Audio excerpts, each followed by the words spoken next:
Today's show is sponsored by CaskCartel.com, your premium spirits marketplace. It's so convenient. Go to CaskCartel.com, get your spirits shipped directly to your door. Yes, some of the allocated stuff is going to cost more, but it is a convenience play. You can sit at home. You don't have to go to a raffle. You don't have to camp out overnight. You can get premium spirits delivered directly to your door. And obviously those daily drinkers, they are going to be more on par with what you pay in the store. So check them out at CaskCartel.com and follow them on Instagram at CaskCartel. They're always doing awesome giveaways for their followers. Today's show is also sponsored by PremiumBarProducts.com, your number one source for laser etched glassware and barware. It is also the place you can go to get the official Dad's Drinking Bourbon Glencairn. What better gift to give someone than customized laser etched glassware? They have all sorts of glasses: the Glen, the Wee Glen, the Tua, the Neat Glass, the Tipsy Rocks glass, the Kenzie Dram. That's the one everybody wants to get. They have all sorts of glasses there, as well as bar tools. Go to PremiumBarProducts.com and check them out. I mean, look here now, PJ. You tell her you sent in alimony 32 days ago. It should be there by now.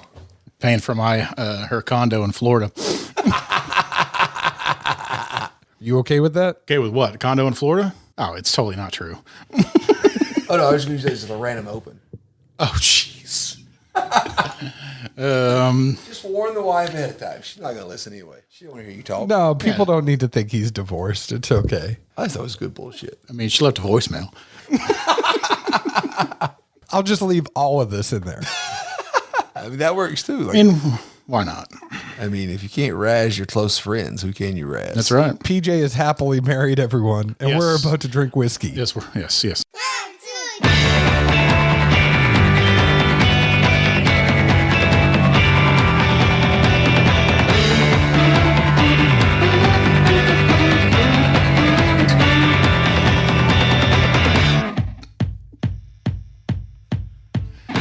Hello, everyone. My name is John Edwards, and with me, as always, is Zeke Baker, and together we make the Dad's Drinking Bourbon. Wherever you are, whatever time it is, thank you for making us a part of your day. Zeke Baker, you have been telling me that lately you have been getting into old school Batman. I have. It's on the Showtime app. I have, and I laugh because I really wanted to rewatch a lot of these to kind of almost confirm to myself of like like that Ohio State football coach or whatever, like, we are who they thought they were or whatever. Oh, that wasn't Ohio State. Yeah, but I know. I botched that up really bad. But either way, it was like just simply to confirm, like, I think at least the OG Batman beats them all. Keaton beats every single. I don't care. For me, it goes Keaton, Bale, then everybody else. It doesn't matter. Well, not even that. Jack Nicholson, best Joker ever. I mean, everybody loves to say Heath Ledger was great, and I'm a Heath Ledger fan. I get compared to him the fact that I don't move my jaws, but words come out of my mouth.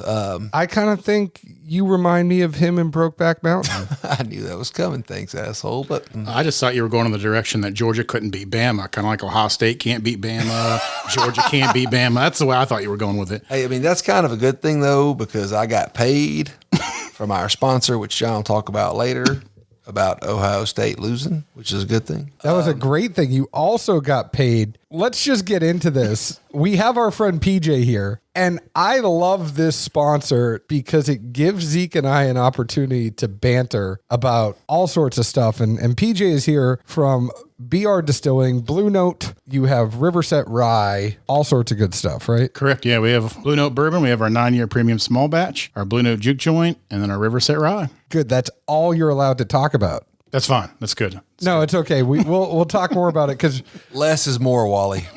we are actually picking a 17-year Blue Note bourbon here today on this show. But Zeke, I want to talk about this because our sponsor, Action247.com, they have an app. It is the only sports book by Tennesseans for Tennesseans. If you are outside Tennessee, sorry, you can't get in. But if you use code DADS100, they are going to match up to $100 of your first deposit. So PJ, I want to tell you what Zeke did here. Zeke bet on Bama. He deposited $100. He bet on Bama in the national championship. Ended up with 300 something bucks. Then he bet $100 this past weekend on the Conor McGregor fight for Poirier to win. And now Zeke is sitting pretty. He's got like $700 in his account. I mean, I was sitting pretty before that. It just helps to have more money in the virtual bank account. It's always nice to have more money. Now, I want to mention that I called the championship games. Everybody, Zeke was telling me Packers are going to win. Packers are going to win. And I said, Brady's got that intangible. He wants to win more. Hey, there was a reason I didn't bet. I mean, I literally woke up. We meant to watch the fight, and we kind of forgot to. And you woke up and you were like, hey, I got some money. Yeah. Oh, shit, I got paid, son. Looky here. Damn, I got to go to work. I heard Belichick's pretty deflated. I don't doubt it. I mean, Are you not getting the joke, Zeke? Watch it. Deflategate. Look, this is tender ground for John. Like, he loves Brady. He would still give him a handy, but he's also from up north, so he still loves New England. Like, he's torn right now. He's in emotional distress. I will tell you right now, Spygate was okay, but Deflategate was the biggest bunch of bullshit that ever happened. They used two different needles. They never tracked the PSIs over the course of the season. It's just some arbitrary bullshit. They came down. They tried to say something against the Patriots because they got it wrong on Spygate. I will give you that Spygate was wrong. And then Brady got suspended because he wouldn't give up naked pictures of Giselle on his phone. Are you kidding me? And for all future things with PJ, it will be Zeke and PJ only. I will never mention Brady, Belichick ever again. So are you admitting they're cheaters or not? I'm admitting that Spygate was wrong. Okay. Either way, I'm being a rational Boston fan for you. There was nothing about his tone that was rational. Let's be honest. No, you were pretty forceful about. Well, I'm just so sick of everybody going, they're cheaters, they're cheaters, they're cheaters. Well, with the air you were pushing out with so decisive you were, they could have filled the balls with that air. And guess what? Aaron Rodgers overinflates his ball. That's fine. I mean, I just, okay, I'll admit it. I'm a Steelers fan. Say what you want. Total collapse in the playoffs. I just can't stand the Patriots. Can I tell you something about the Steelers, though? I do not like the Steelers, but I am very jealous that Wiz Khalifa made a rap song about that team, and he did not make a rap song about the Patriots. Like, that has to be one of the best hype songs in all of football is Black and Yellow. Yeah. I mean, it just flows. It does. Back to the original off-topic banter. I really wanted to take Green Bay, and then something in the gut was like, you won last night, son. Don't be too proud. Like, let's let this ride out. We'll see what happens. Zeke's really coming with the energy today, hitting him with the hind. Good job. Must have had a good lunch. What'd you have, frozen pizza? What'd you eat? Nothing? Still hungry? No food? I had tacos. Chicken tacos. Well, go to action247.com, use code DADS100, and get matched up to the first $100 of your first deposit. Cool thing about Action 24/7 as well is they have spots in Tennessee where you can actually go and hand them cash and get it right into your account. That's something you can't always do everywhere, but you can also get your cash out that way. So check them out. They're good friends. They're good sponsors. Zeke is a big fan because he's winning a whole bunch of money. Now, PJ, you were here for a reason. Blue Note is out of Memphis, Tennessee. They used to actually be called Big Pyramid, weren't they? Yes, the vodka. Yeah. Yeah, the vodka distillery, that is no longer available as far as I know. But now you still kind of kept a B. We did. There's a big river by them. There's a big portion of this, and there's a big taste. The thing that I can't get over, we've been tasting through these as we've been bullshitting, but we also want to make sure we weren't sniffing and taking long pauses to taste while we were going through this. We haven't actually decided on the barrel yet. We're about to talk about this as a group. I am so surprised. This is Source Juice. You guys aren't hiding that. Where are you guys getting your stuff from? Tennessee distillate, and it's 8488. I know you can't mention it. I know that happens to be a distillery down in Tullahoma. You put two and two together. There's only certain distilleries in Tennessee that actually have 17-year juice available, or something that you might have bought in the teens, aged a little bit longer down in Memphis. Do you know when you guys bought this and how long it aged in Memphis? I do not. A couple things of notes. We do not go through the Lincoln County process, and we are non-chill filtered. Also, believe it or not, Memphis has some of the purest water in all of America. We pull all our water from an aquifer that's about 300 feet down in Memphis. So we use our water in Memphis to cut everything and blend everything. Nice. I am so surprised. There was a show Zeke and I did recently, and I said, until you can blend the Tullahoma out of Tullahoma source juice, it's not worth $200. Now, this 17-year juice is $150, and I'm so surprised that I don't get corn on it. I don't know about you guys. I mean, I'll just simply say, like, for what it's worth, there's not much 17-year product in the market, regardless of where it comes from. I know John and I are not the biggest age statement people. We always say the juice is what matters, and that's what we will rank first and foremost. But to some degree, you have to give a nod to a 17-year product in the current state of the market with the demand that there is on bourbon, whiskey, however you want to look at it. Holy shit. I just fell asleep listening to you. You're slow, but you're extra slow today. Big lunch? Yeah, lots of fucking. I feel like I've been fast lately. Like I've listened to it, and I didn't think I was enunciating very well.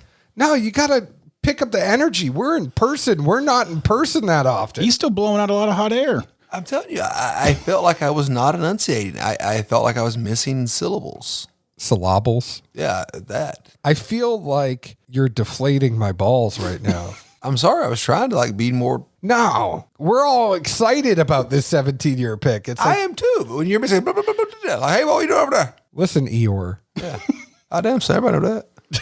What did you all think was the best one? You want to rock, paper, scissors it? We all say which one our favorite one is on 3? That's fine. We all had 3 samples. We can, and we all went from lowest to highest proof. So I'll set the scene here. We had one that was a 91.8, one that was 92.6 proof, and one that was 93 proof. Now, PJ, before we do this whole Rochambeau, you said that this is what they actually are in the barrel. You guys didn't cut these down or anything. This is cast strength coming out of the barrel. Correct. This is all cast strength straight out of the barrel. You want to call it, Zeke? Well, the kicker is, and this is where people get confused. Is it 1, 2, 3, then pop, or on 1, 2, 3? 1, 2, 3, then you go. Okay. 1, 2, 3. Bammy. 2s across the board. This is very interesting to me. I will tell you that 1 was the one that I kind of pushed to the side. Reason being, I really thought it had nice spice. I liked the nose. I was surprised that there wasn't corn on the nose, but the finish really fell off for me on number 1. Number 3, I thought it had some nice spice. It had a full body. I liked the finish on 3 the best. 2 just was a unique cat. Cat, like Memphis, huh? Yeah. Mud cats. Oh, yeah. Baba Boucher. This did not taste like a mud cat. I thought the most unique part of 2 was very simply, I put down it had a much more cola or root beer profile to it than spice, kind of wormwoody. I don't think I've tasted a product that quite has that profile to it. And for 17 years, also knowing where it came from, it's unique as it could be. And it's also a pretty damn good pour, I think. Most importantly, reminds me like a root beer float when I was a kid. Those strong notes like you smell and you taste, and then you get a little like vanilla and sugars and caramels and that kind of stuff on the back end as you would eat through one or whatever. But it just aligned with that olfactory sense to me in almost every way. I thought it was great from start to finish. I got a little cotton candy on the nose. You could still taste that spice on the back end. Do the old Kentucky chew a little bit, and you still tasted it. I enjoyed it very much. For 17 years, wood component is very, I wouldn't say minimal, it's just in check. Yeah. Like it's in line with the profile, with the flavors. It doesn't dominate. And I've definitely had other products with a similar age statement where you're just like, oh man, did somebody soak a toothpick in whiskey and then pull it across my tongue? I agree.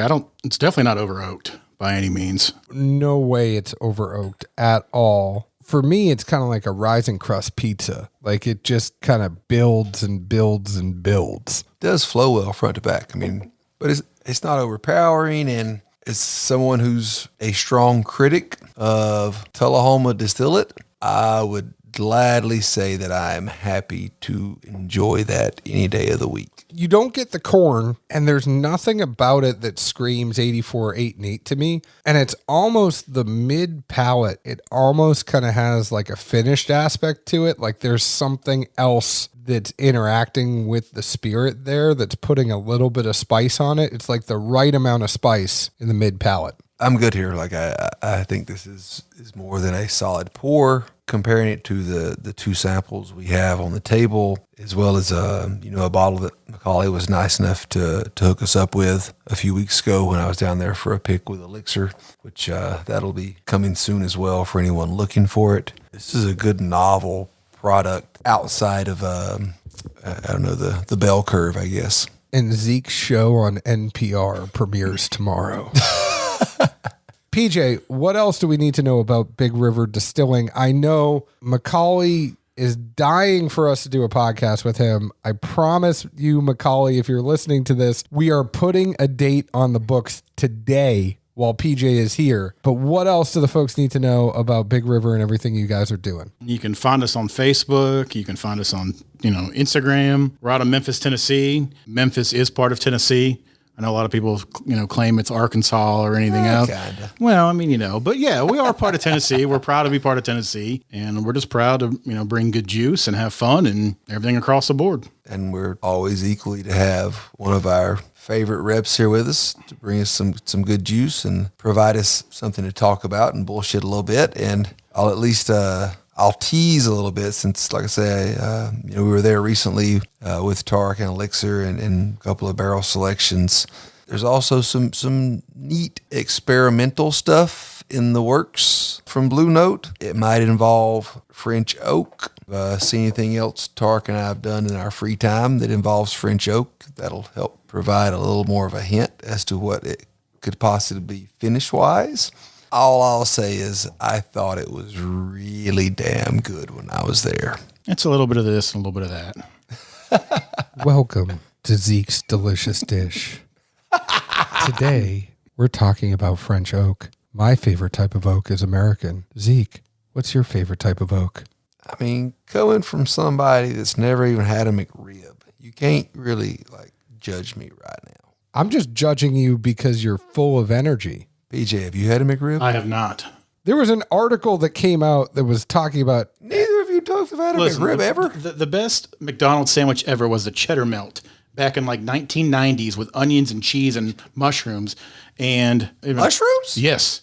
At McDonald's. It was fantastic, and it was the best sandwich ever, and it was legit. And then they discontinued it because I was the only one to eat it in Brimfield, Ohio. I mean, I've never heard of this. I don't think anything I date will know about it either. Seriously, do you know what the McRib is made of? Yeah, rib, particle, pork, beef, and other assorted meats. It's got to be the equivalent of Spam, which is specially processed assorted meats. Did you know that? I did not know that. Do you know why WD-40 is called WD-40? Water disbursement 40. It has a 40 weight, similar to oil. According to McDonald's own website, not only does the sandwich contain a whopping 500 calories, You're going to say whopping calories, huh? It also has From the big one here at this group. It also has 240 calories from fat. It is 26 whopping too? It is 26 grams of fat, 10 grams of saturated fat, 20 milligrams of cholesterol, 980 milligrams of sodium, and 11 grams of sugar. McRib meat is not what you think. McDonald's admits that in spite of its name, the sandwich is not made from rib meat. McDonald's claims the sandwich is composed primarily of shoulder meat. As it turns out, the truth is much less appetizing. Chicago Magazine broke the story that the ingredients actually consist of restructured meat products like heart, tripe, and scalded stomach. You've never had tripe before? OB tripe? No, tripe. They have it in a pho. But I will say, just like Kid Rock, the McRib is 100% American and 100% badass. All I want to know is our next Blue Note pick, PJ, can we do it with 3-6 Mafia? Are they alive? Yeah. Are you sure? Yeah. I mean, I saw the Can anyone hum a few bars? I sure. I mean, I've said it before. I mean, we got to stay fly. And I think we could do a pick with 3-6 Mafia that would be awesome. And there's something to do with like corn on the cob, maybe. I mean, I never say no. We could tear up the club. Yeah. So Can we get ribs in Memphis? I love how PJ has no idea who 3-6 Mafia is. I've heard of them, but I couldn't tell you a song. They are the biggest hip hop group out of Memphis. And I thought that was likely Elvis. the only ones alive. Oh. Well, anyways, you can find Blue Note on the grams, on Facebook, on Twitter, all that fun stuff. You can find PJ hanging out with us. You can find Zeke taking a nap after today's show, but you can find Dad's Drinking Bourbon on Facebook at Dad's Drinking Bourbon, Twitter at Bourbon Dads, Instagram at Dad's Drinking Bourbon. Find us wherever you download your podcast. Chances are you already have because you're listening to us right now. We hope you enjoyed this fun little show. Maybe this will be a regular show. This was longer than I thought it would be. Well, before I, fall asleep, I just want to thank everybody for tuning in. For those interested in this pick, it will be available in the local Nashville market sooner than later through Ajax Distributing. In multiple stores. And Correct. It's got not only the Zeke and John seal of approval, PJ voted as well. We were all in agreement here. This was clearly the ringer of the 3 samples, even at the price point. I don't think anyone will be disappointed with the product. We always try to be mindful of that, but it's 17-year whiskey. Go look up what Eagle Rare 17 runs you. Cheers. Cheers. Ciao.